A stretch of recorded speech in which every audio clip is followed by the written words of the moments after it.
নমস্কার, আমার নাম আসিফ খান।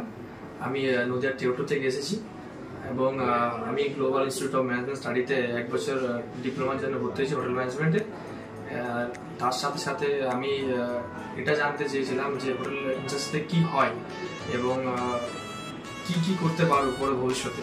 তো সেই কারণে আমার 1 ইয়ার ডিপ্লোমা কোর্স করার ইচ্ছা হয়। আমি এই জন্য অ্যাডমিশন নিয়েছিলাম এবং অ্যাডমিশন নেওয়ার পর আমি এটা ভেবেছিলাম যে জিআইএমএসে থেকে যে কীভাবে আমাকে কোন হোটেলে বা কোন স্টার হোটেলে আমাকে পাঠাতে পারবে। তো প্রথমে অনেক ডাউট হয়েছিল, তো সেই ডাউট ক্লিয়ার ভালোভাবে হয়েছিল, কেননা আমাদের এখানে জিআইএমএসে সিটি বলা হয় যেটা ক্যাজুয়াল ট্রেনিং, 1 ডে ট্রেনিং। তো সেখানে আইটিসি, রয়্যাল বেঙ্গল বলুন, আপনার ওয়েস্টিন বলুন, হায়ার রেসিডেন্সি যেটা আপনার সল্টলেকে পড়ে ওখানে আছে, তার সিসি2 যেটা আছে।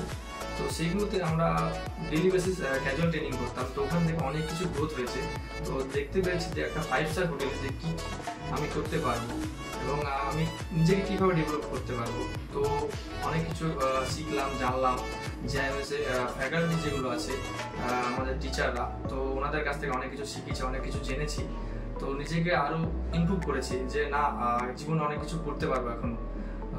এবং আমার এই 6 মান্থ কমপ্লিট হওয়ার পর আমার রেডিশন ইন্ডিভিজুয়াল ব্যাঙ্গালোরে অন জব ট্রেনিংয়ের অপরচুনিটি পেয়েছি এবং সেই অপরচুনিটি পাওয়ার করার পর আমি এখানে এক্সাম দিয়ে আমি সার্টিফিকেট অ্যাপ্রুভ করবো। তো সেই অপরচুনিটির জন্য অল জিআইএমএস ফ্যাকাল্টিজ অ্যান্ড অল জিআইএমএস ইনস্টিটিউটকে আমি থ্যাংক ইউ, আমার তরফ থেকে ধন্যবাদ।